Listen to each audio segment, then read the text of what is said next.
Welcome, the anointed ones. The most uncomfortable room in the world is not a battlefield.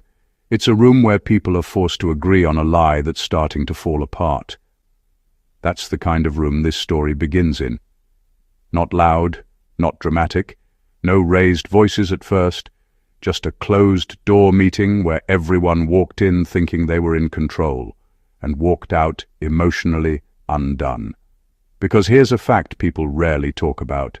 Group narratives only survive as long as everyone is willing to lie at the same time.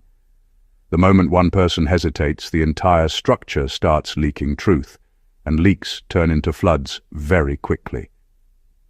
This wasn't a meeting to celebrate anything. It wasn't strategic, it wasn't victorious.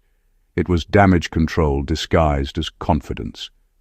These were people who had already discussed you countless times before, casually, comfortably, almost recreationally. But this time was different. This time, your name didn't land the way it used to. It sat heavy in the room. It created pauses. It forced eye contact. And nothing exposes insecurity faster than silence filled with second thoughts. What broke them wasn't new information. It was old truth catching up with timing. You didn't collapse like they predicted. You didn't spiral like they hoped. You didn't turn into the version of you that would justify how they treated you. And when people realize their assumptions failed, their confidence usually follows right behind it, often with tears. There's something darkly funny about watching people rehearse certainty and accidentally perform regret. They walked in expecting agreement and walked out confronting guilt, envy, and the awkward realization that they may have underestimated you collectively, which is honestly impressive in the worst way. It takes teamwork to be that wrong. This is the part of the story they never planned for, the moment when your growth becomes undeniable, and their private conversations turn into emotional confessions. Not because you demanded accountability, not because you confronted anyone, but because truth has a habit of entering rooms uninvited and rearranging the furniture. So if you've ever felt like your name carries weight in rooms you're not even present in, stay right here. What fell apart in that meeting wasn't a plan, it was a narrative, and once those collapse, people don't just lose control, they lose sleep. Number 1. The truth looked harmless until it started speaking back to them. At first, they didn't think this conversation would be difficult. They thought it would be routine. Say your name, repeat the old storyline, agree on the same conclusions, and move on.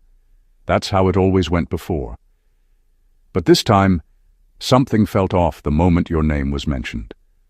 The words didn't flow. The confidence wasn't there. What used to sound convincing suddenly sounded rehearsed. And rehearsed things fall apart when people stop believing their own lines. The truth about you was never explosive. It didn't arrive shouting. It arrived calmly, quietly, and with receipts they weren't prepared to face. The more they talked, the more obvious it became that the version of you they had been circulating no longer matched reality. You didn't fail the way they said you would. You didn't break down. You didn't become bitter or unstable. You simply kept going, and that simple fact made every exaggerated claim, every judgment, every assumption look fragile. Someone tried to soften it by saying, "Maybe we misunderstood them." That sentence alone shifted the entire mood. Because once misunderstanding is admitted, blame has to be reassigned. Suddenly, the truth wasn't attacking them. It was responding to them. It was correcting them. And people don't like being corrected when they've invested time in being wrong. What really hurt wasn't what you said or did. It was what you didn't do. You didn't defend yourself. You didn't explain. You didn't try to convince anyone of anything. You let time do the talking. And time is brutal to lies because it keeps moving while false stories stay frozen. That's when they realized the truth didn't need their permission to exist anymore. The tears didn't come from fear of you. They came from the shock of realizing that the truth they dismissed, minimized and ignored had grown stronger without their approval. It stood on its own. It didn't need a spokesperson. And the worst part for them was this: once truth starts speaking for itself, there's nothing left to argue, only things left to regret. Number 2, they realized. They all misread you in the exact same way. The most shocking moment in that room wasn't raised voices or accusations. It was silence filled with disbelief. They had all been telling the same story about you, confident that their perspective was accurate and confident that their opinions matched reality. But when they compared notes, the contradictions became obvious. Each version of you was slightly different, colored by individual bias, personal fear, or private resentment. And for the first time, they had to admit it. None of them actually knew you. They weren't wrong in small ways. They were wrong about everything that mattered. They tried to reconcile the discrepancies, but the more they spoke, the worse it got. Their attempts to explain away your actions or words sounded weak and flimsy, because they were defending narratives that only existed in their heads. They had built a house of assumptions, and now they were forced to see that it was constructed on empty ground. Every exaggeration, every judgment, every whispered story that they had circulated about you suddenly felt meaningless. They realized they weren't dealing with a person. They were dealing with the reflection of their own insecurities, and that reflection didn't answer to them. The room grew tense as the weight of their misjudgment settled in. Nobody wanted to admit it, but the truth was undeniable. They had spent so much time trying to decode you, trying to predict your reactions, trying to control outcomes, that they completely overlooked the simplest reality. You were never what they expected. You didn't fit their boxes, their labels, or their timelines. You moved according to your own rules, silently proving every assumption they had made to be false. By the time the first tear appeared, it wasn't directed at you. It was directed inward. They were mourning their own blindness, their own arrogance, and the wasted energy spent on misreading someone who had quietly outgrown their understanding. They realized they had underestimated not just your strength, but your clarity, your awareness, and your ability to remain untouchable in the midst of their confusion. That realization left the room raw, exposed, and utterly dismantled, because you didn't misstep. They did. And it was finally impossible for them to ignore. Number 3, the power dynamic they built crumbled the moment your growth was mentioned. They had always operated under the illusion that control was theirs to give and take. In their minds, they had crafted a hierarchy where your place was predictable, manageable, and small enough to fit within their narratives. They spent years fine-tuning this illusion, rehearsing it in whispers and meetings, assuring themselves that the structure was unshakable. But all of that carefully built power evaporated the instant someone dared to speak about your growth. It wasn't a threat in the traditional sense. There were no alarms, no accusations, no confrontations, but that mention alone hit the room like a hammer. They realized too late that your growth was a force they could not contain. They had planned for many outcomes: resentment, confusion, even defiance, but never this quiet, undeniable strength. You had evolved beyond their scripts, beyond their whispers, beyond the boxes they tried to place you in. And as the words circulated, your composure, your wisdom, your resilience, their confidence faltered. The foundation they had built their power on was dependent on you being smaller than you were. Now that foundation was exposed as fragile, as hollow, as entirely dependent on a fiction they could no longer sustain. Every glance across the table carried the weight of unspoken acknowledgement. Each one of them realized that their manipulations, their schemes, their careful plotting to maintain influence over you had failed spectacularly. The room shifted. Old alliances faltered because no one wanted to admit they had underestimated you. The narrative that had kept them comfortable and in control now mocked them in silence, and the cracks in their supposed power were visible to everyone, including themselves. What truly destroyed the hierarchy wasn't your actions, your words, or even your presence. It was your evolution. They were forced to see that while they stayed frozen in jealousy, fear, and pride, you were advancing, growing, and thriving. And in that moment, the illusion of their dominance collapsed completely, leaving them exposed to the truth. The real power was never theirs. It had always been yours. Number 4, they finally saw that their problem was never you. It was their need for you to be weak. For years, they carried a false sense of control, believing the tension, the whispers, and the schemes they created were responses to your behavior. They thought the problem was external, that your choices, your attitude, or your presence were somehow the issue. But when the truth hit the room, it landed like a shockwave. Their problem was never you. Their problem was the version of you they expected to exist, the version that would stumble, doubt, and yield to their manipulation. Their problem was their own dependence on your weakness. The moment someone in that room acknowledged your strength, the atmosphere shifted. You weren't doing anything dramatic. You weren't confronting, demanding, or exposing. You were simply yourself, untouched by the chaos they tried to orchestrate around you. That alone forced them to confront the reality they had been avoiding. They had been constructing their narratives, orchestrating their plans, and justifying their actions based on the hope that you would remain small enough for them to feel secure. And the shock came with a bitter taste. They realized their sense of control, their pride, and their identity were tied to your vulnerability. The realization that you were no longer someone they could manipulate or diminish was like a mirror reflecting everything they had avoided facing about themselves: their envy, their fear, their insecurity. They weren't angry at you. They were mourning the loss of a version of you that had never existed, the version they wanted, the version that would keep them comfortable.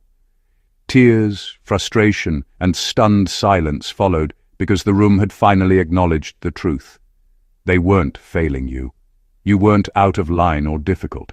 Their failure was entirely internal. It had nothing to do with your actions and everything to do with their inability to handle someone who refuses to bend under pressure. They had invested energy, planning, and thought into controlling something that was never theirs to control. And that brutal, undeniable truth broke them, leaving only the stark reality that you had always been untouchable, not because of luck, but because your spirit could never be diminished by their expectations. Number 5, someone in that room felt genuine guilt, and it contaminated everyone else. In every group like this, there's always one person who carries a conscience heavier than the rest. They might try to hide it, to laugh it off, to play along, but it's there, quietly nagging at the edges of every decision. In that room, that person finally broke. They admitted, in the smallest way, that what had been done to you was wrong. That single acknowledgement didn't just land on the air, it spread, like a ripple in water, touching everyone else in the room. Guilt has a peculiar way of moving. It doesn't stay confined to one individual. The moment someone expresses it openly, it forces others to confront their own actions. Suddenly, the stories they had repeated with certainty sounded hollow. The lies they had told themselves to justify their behavior became uncomfortable and impossible to maintain. The person who had first cracked didn't intend to dismantle the entire room, but guilt doesn't need intention to be contagious. It seeps into corners of the mind where pride, arrogance, and denial used to reside. They had entered thinking this was a meeting of strategy, of agreement, of control. By the time the first signs of remorse surfaced, the energy had shifted. Conversations slowed, glances lingered, and the carefully curated facade began to crumble. One by one, the others began to feel it too. the weight of the truths they had ignored, the weight of the harm they had caused, and the unbearable clarity of knowing that someone they underestimated had endured it all without bitterness or vindication. By the end, what had started as a routine discussion became a confessional of emotions they weren't prepared to handle. Tears appeared, not from you, not from fear, not from regret over consequences, but from the raw, unfiltered recognition of their own failure as human beings in that moment. That single spark of guilt had ignited a chain reaction, proving that truth and conscience don't need witnesses. They only need one person willing to acknowledge what everyone else has been avoiding. And in that room, the emotional breakdown wasn't about you. It was about them finally seeing themselves as they truly were. Number 6, they realized you never fought back, because you were busy outgrowing them. The room had been built on a foundation of expectation. They expected retaliation, confrontation, drama, something that would justify all the time, energy, and effort they invested in creating conflict around you. For years, they anticipated that at some point you would react the way they believed anyone like you would. But when they looked at the reality of your life, the reality of who you had become, they saw the truth they could not process. You never fought back because you didn't need to. You weren't absent from the battlefield. You had simply changed the field. You had grown beyond their reach, beyond their influence, and beyond the narrow definitions they tried to pin on you. Your energy wasn't wasted on arguments, accusations, or justification. Every step you took, every boundary you set, and every move you made was a quiet but powerful act of dominance. And dominance in this sense isn't about noise or control. It's about refusing to let anyone else dictate your narrative or slow your progress. That realization hit the room like a cold, heavy truth. The silence that followed was heavier than any accusation. They had been expecting sparks, clashes, and chaos. Instead, they were met with calm, composure, and growth they could neither contain nor explain. Their plans to teach you a lesson or show you your place became irrelevant. The truth they could not swallow was that your strength didn't come from conflict. It came from moving forward without them. By the time someone mentioned it aloud, the room shifted. They were forced to admit that their actions, gossip, and schemes had done nothing to stop you. Every attempt to provoke a reaction had failed because you were already operating on a level they could not touch. The irony was brutal. They had spent so much energy trying to bring you down, and yet every effort only highlighted your resilience. In that room, the quiet fact of your advancement became louder than any argument they could muster. They weren't crying because they feared you. They were crying because they realized they had been outmatched without even realizing it. Your growth, unannounced and unstoppable, had dismantled every expectation they had about you. Number 7. Their fear isn't about what you know. It's about what you survived without becoming like them. The room wasn't tense because of secrets or intelligence. It wasn't the exposure of facts that rattled them. It was the undeniable truth that you endured everything thrown at you and emerged without bitterness, without malice, without adopting the very tactics they relied on to manipulate and control. That kind of survival is dangerous in the way it reflects on others. They realized their fear wasn't about knowledge or strategy. It was about integrity and resilience they could never match. For years, they assumed everyone responds to cruelty the way they do, by lashing out, scheming, and spreading fear. They believed suffering inevitably breeds bitterness, that anyone who experiences hardship without succumbing is an anomaly. And when someone like you moves through chaos untouched by the same darkness, it disrupts their understanding of the world. It exposes their moral compromises and the limits of their own strength. They weren't afraid of you. They were afraid of what your survival revealed about them. Every comment, every tear, every whispered admission in that room carried the weight of this realization. They saw without anyone having to say it, that your endurance highlighted the contrast between who they are and who you are.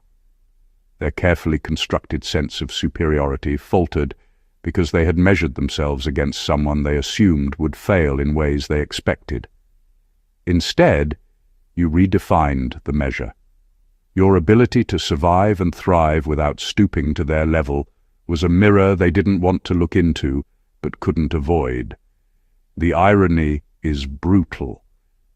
While they relied on manipulation, fear, and aggression to feel powerful, your power came from restraint, clarity, and integrity, and that is terrifying because it's impossible to counter with the same tools.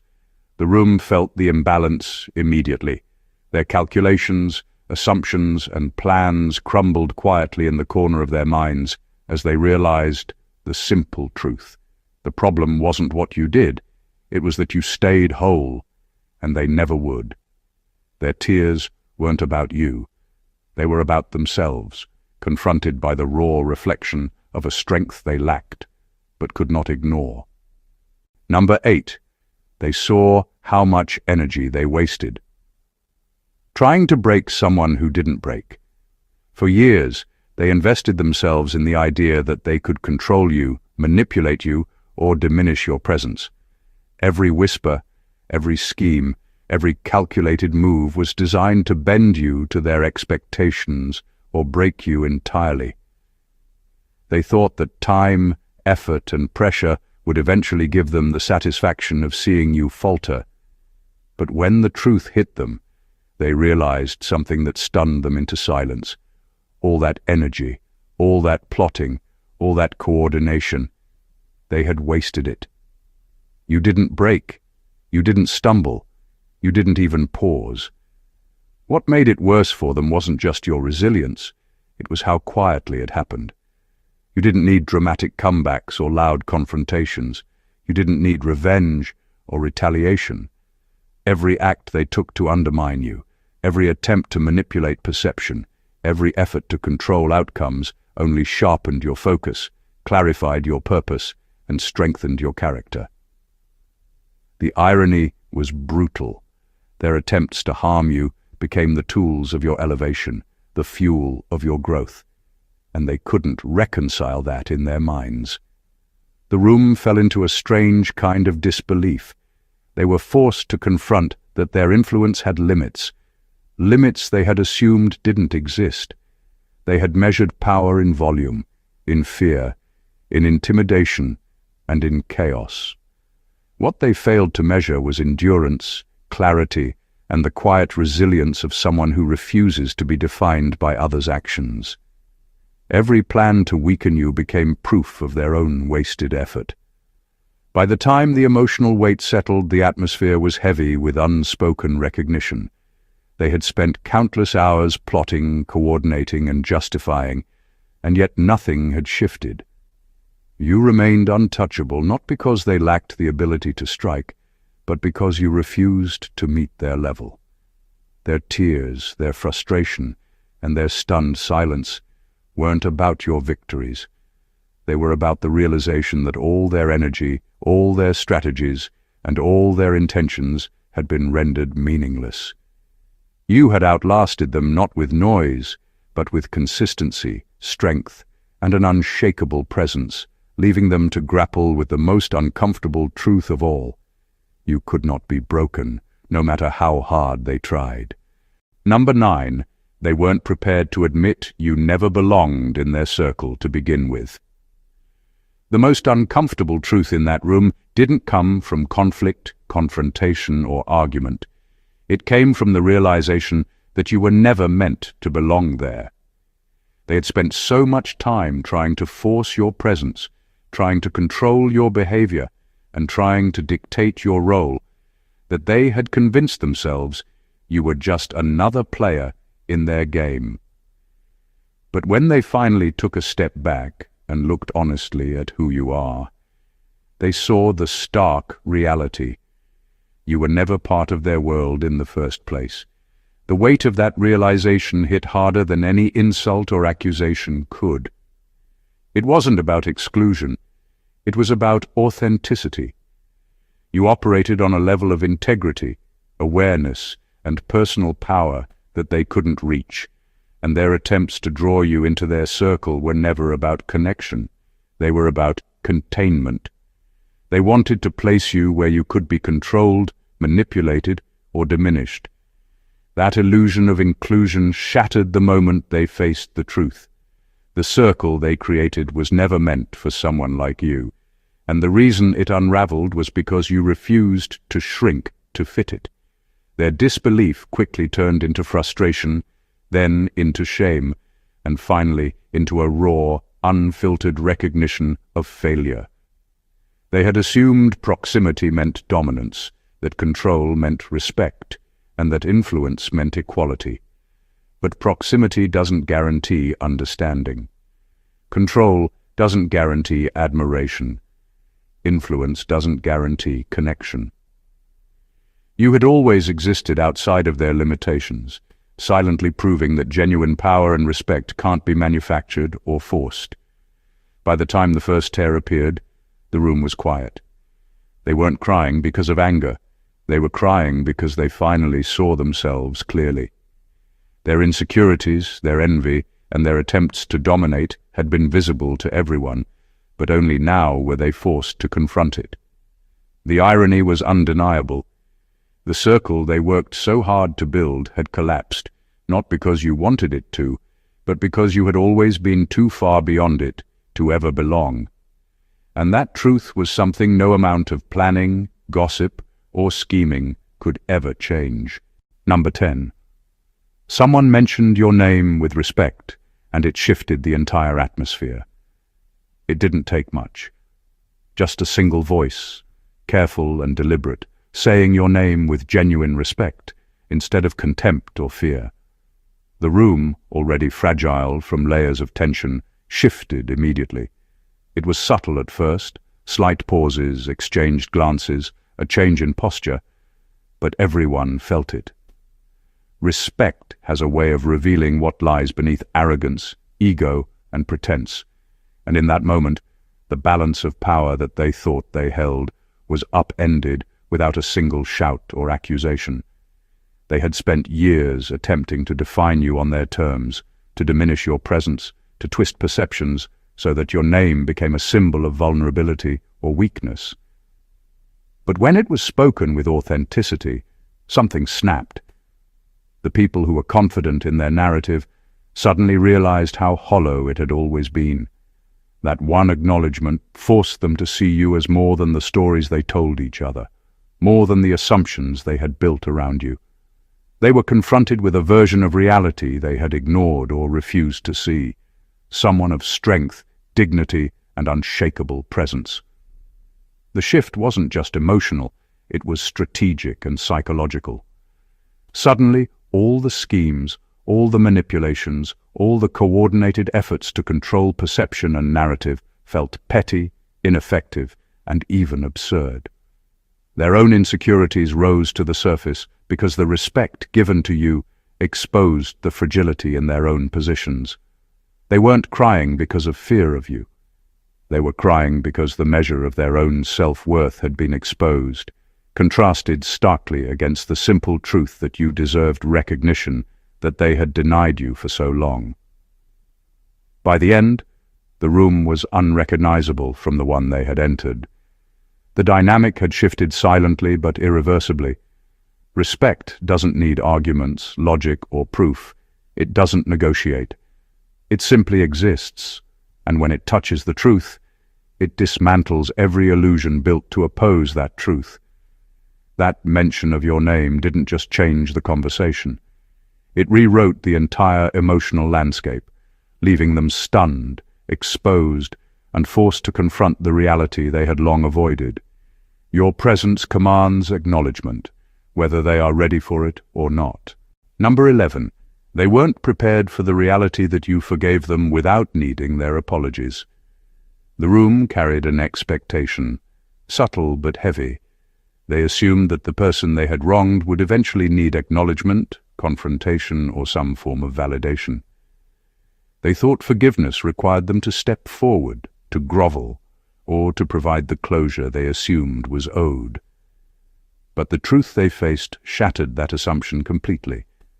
You had forgiven without waiting for apologies, without demanding explanations, without seeking validation. You moved past them on your own terms, and that simple reality left them stunned. They had spent so much time creating narratives that justified their behavior, convincing themselves that the consequences were in your hands, that the reckoning would come when you were ready. They thought they had control over that moment, over your reaction, over the emotional balance of the room. And yet, there it was, your freedom from their judgment, your independence from their guilt. The very thing they expected to demand their attention was gone, replaced by something they could neither understand nor influence. What made it worse for them wasn't just that you forgave, it was that your forgiveness was absolute and unannounced. You didn't need fanfare, confrontation, or recognition. You didn't allow their inability to apologize to control your life. You carried your integrity, your clarity, and your peace into the next phase of your existence, leaving them to face the raw truth of their failures in isolation. Their tears weren't about anger. They were about helplessness, the frustration of realizing that their power over you had evaporated the moment you refused to give it space to exist. In that room, the weight of unacknowledged responsibility became unbearable. Every glance, every pause, every exchange carried the silent, undeniable proof that forgiveness does not require permission. Your grace became a mirror, reflecting not their deeds, but the limitations of their understanding, the emptiness of their assumptions, and the futility of their control. They hadn't lost power over you because of confrontation. They lost it because you simply didn't need to take it. And that reality, so simple and so undeniable, dismantled the emotional architecture they had built for years. Number 12. They finally understood that you didn't lose them. They lost access to you. For years they walked through life assuming that proximity and influence meant control. They believed that every conversation, every plan, every effort to manipulate, gossip, or dictate would secure a place in your world. They treated your presence as a resource, something they could use, bend, or exhaust to their advantage. But the truth they were confronted with in that room was devastating. You hadn't lost anything. They had lost access. It wasn't an action, a confrontation, or a declaration that ended their influence. It was your choice, quiet and deliberate, to step beyond their reach. You didn't need to argue, threaten, or even explain. Every door they thought was open to them had closed, not because you rejected them in anger, but because you had recognized what they could never grasp. Their presence in your life was optional, and their absence didn't diminish you. That realization hit the room with the force of a tidal wave. Their tears, their confusion, their shifting glances came from a place of raw disbelief. They had measured their importance by the access they assumed they had, by the emotional leverage they believed they held, and by the power they thought was theirs. All of it was gone, not through conflict, not through retaliation, but through your silent assertion of boundaries, integrity, and self-respect. You had removed yourself from their narrative without removing them from your consciousness, and that was unbearable. The irony was sharp and inescapable. While they imagined themselves in control, it was you who set the terms. You didn't need to chase them, convince them, or even acknowledge their presence. By existing on your own terms, by honoring your growth, your clarity, and your peace, you quietly demonstrated that access is a privilege, not a right. And in that room, the emotional unraveling was complete. They weren't mourning your absence. They were mourning the loss of a control they never truly had. That understanding, finally realized, left them exposed, powerless, and painfully aware that some people exist beyond the reach of manipulation, forever untouchable to those who once thought they could shape them. Number 13. They couldn't believe how many people secretly admire you now.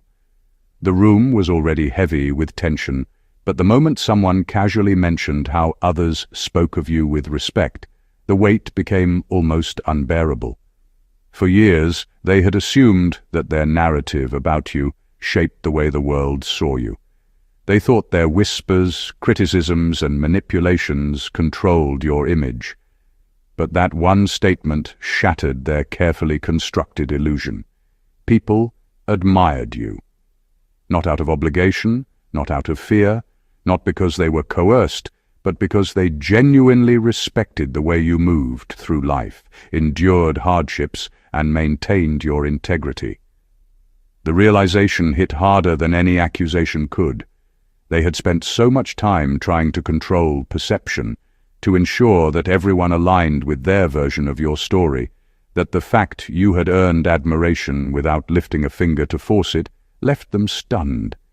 They couldn't reconcile it with their expectations.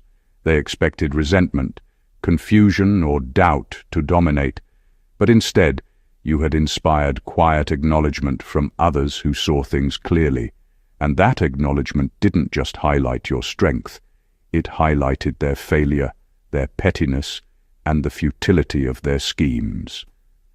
Every glance around the room carried unspoken panic.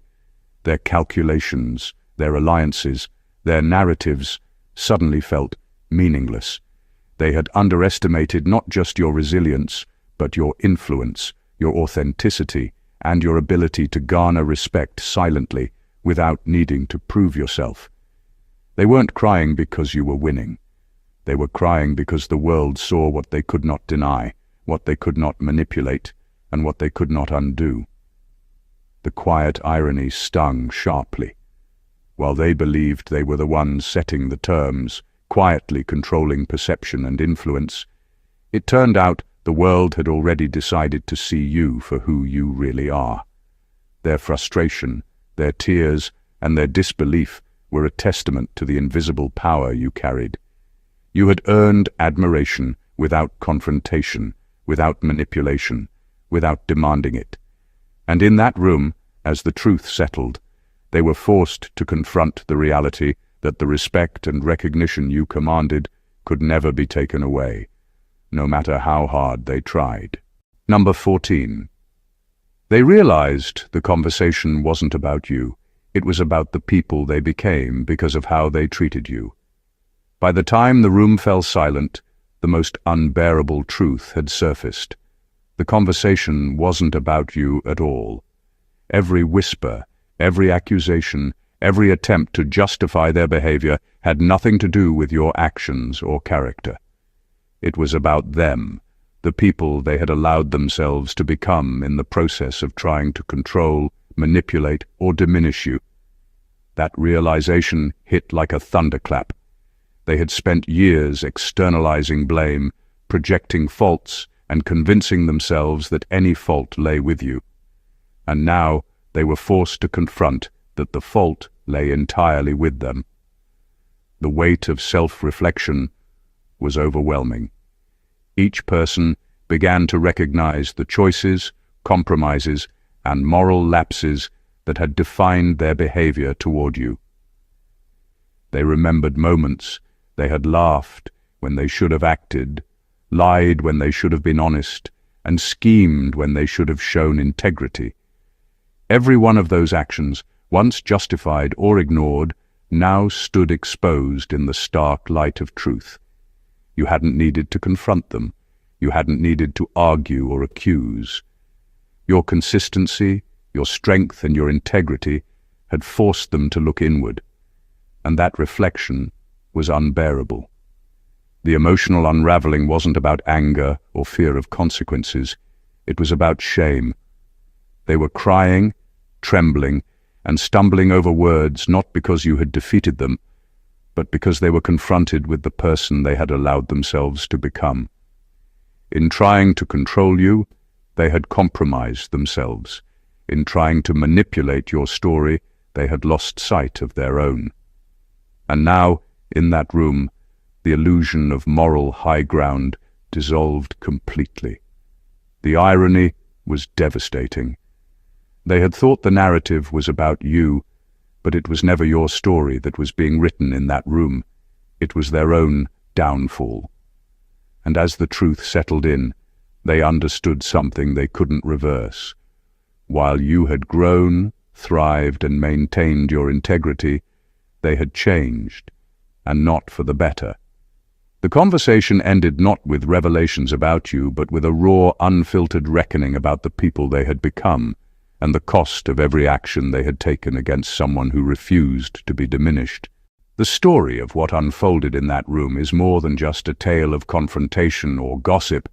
It's a masterclass in truth, resilience, and the quiet but undeniable power of someone who refuses to be diminished. Every point we've explored, from the moment the truth started speaking for itself to the realization that their narratives had always been fragile, points to the same conclusion. You are untouchable not because of circumstance, but because of who you are. They thought control, manipulation, and projection could define you, but they failed to see that integrity, growth, and resilience operate on an entirely different plane. They invested time, energy, and emotion trying to shape your reality, but in doing so, they only revealed their weaknesses, their insecurities, and the moral compromises they had made along the way. Your strength wasn't loud or theatrical. It was consistent, calm, and absolute. Every scheme they plotted, every judgment they passed, and every expectation they imposed only highlighted your ability to rise above, evolve, and remain true to yourself. They cried, faltered, and finally faced a mirror they weren't ready to look into, the mirror that reflected not you, but the people they had become in their attempts to control you. And the most powerful truth of all? You didn't need to fight, argue, or prove anything. Your growth, your dignity, and your resilience did all the work. The respect you earned, the admiration you inspired, and the influence you hold are not by chance. They are the natural outcome of living in alignment with your truth, even when others tried to drag you into chaos. The room fell apart not because you were defeated, but because you were untouchable, and that was a reality they could not handle. If this story resonates with you, if it inspires you, or if it reminds you of the power that comes from standing in your truth, don't let it stay just with you. Make sure to subscribe to the channel for more powerful insights that lift the veil on what really happens when truth meets deception. Like this video if it hit you in the core, comment below to share your experiences or reflections, and share it with anyone who needs to be reminded of their untouchable power. Stay aligned, stay strong, and remember, those who underestimate you are only highlighting your brilliance. God bless you.